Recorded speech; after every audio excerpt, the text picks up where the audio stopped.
Nimalizie kwa kuambia wachoma nyama wote wa mkoa wa Arusha ambao wanatumia mkaa, tumepata mbadala.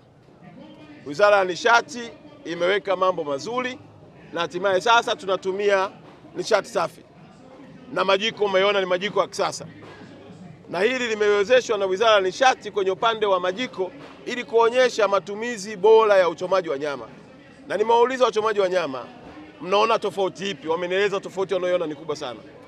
Si tu kwa namna ambavyo wanavyochoma, lakini pia kwa afya zao, kwa muda wa uchomaji, lakini pia na nyama inavyoiva vizuri wakitumia nishati safi.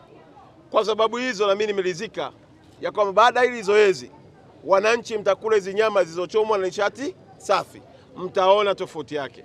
Na tofauti hiyo itanipelekea kuwatafutia majiko ya sasa wachomaji nyama wote wa mkoa wa Arusha, ili sasa watakuwa wanatumia majiko haya ya nishati safi. Nayo majiko nitayawapa bure kama ikiwa ni ishara ya upendo wa Daktari Samia kwa wachoma nyama wa Arusha, lakini ikiwa ni sehemu pia ya kuendana na mabadiliko ya tabia nchi, kupambana